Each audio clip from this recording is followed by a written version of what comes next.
मधुबाला अपने जमाने में खूबसूरती के लिए जानी जाती थी। वो अदाकारा तो कमाल की थी ही, लेकिन उनकी खूबसूरती हर किसी को उनका कायल बना देती थी। उन्होंने अपने जमाने में मुगले आजम, हावड़ा ब्रिज, महल, बरसात की रात, चलती का नाम गाड़ी जैसी बेहतरीन फिल्में दी हैं, जो आज भी लोगों को पसंद आती हैं।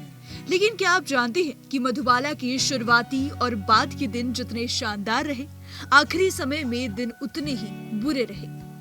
मधुबाला की हालत तो ये हो गई थी कि उनके शरीर में केवल हड्डियां ही बची थी, लेकिन फिर भी उनके अंदर जीने की चाह कम नहीं हुई, जो उन्हें बार बार जीवन जीने के लिए प्रोत्साहित करती थी। आज हम इसी पर बात करने वाले हैं, लेकिन उससे पहले अगर आपने हमारे चैनल NN बॉलीवुड को सब्सक्राइब नहीं किया है तो जल्दी से कर लें। इसके साथ ही आपको यहाँ दिख रही घंटी भी बजानी है, ताकि जब भी कोई नई वीडियो आए तो आपको तुरंत नोटिफिकेशन मिल जाए। आपको बता दें कि 23 फरवरी सन 1969 में मधुबाला इस दुनिया को अलविदा कह गई थी। उनके फैंस आज भी उन्हें याद करते हैं। मधुबाला की बहन मधुर भूषण ने अपनी बहन के आखिरी दिनों के बारे में बात करते हुए कई चौंकाने वाले खुलासे किए हैं, जिन्हें सुनकर शायद आपकी आंखें नम हो जाएं। मधुर बताती हैं कि जब मधुबाला साल 1954 में फिल्म चालाक की शूटिंग के लिए मद्रास पहुंची थी, उस दौरान पता चला कि उनके दिल में छेद है।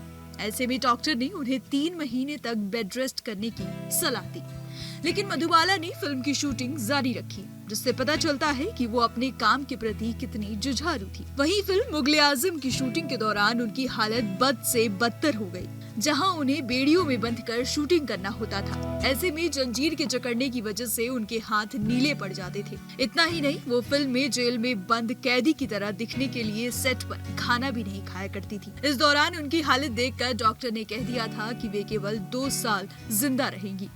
दिवंगत अदाकारा की बहन बताती है कि उनके शरीर में खून की मात्रा इतनी बढ़ गई थी कि उनके नाक और मुंह से भी खून आने लगा था। दरअसल मधुबाला को दिल में छेद होने के अलावा और भी कई गंभीर बीमारियां थी। अगर उन्हें 4 से 5 घंटे में ऑक्सीजन न दिया जाता तो उनकी सांस फूलने लगती। मधुबाला इसी हालत में करीब 9 साल तक बिस्तर पर पड़ी रही। उनका शरीर महज हड्डियों के ढांचे जैसा हो गया था।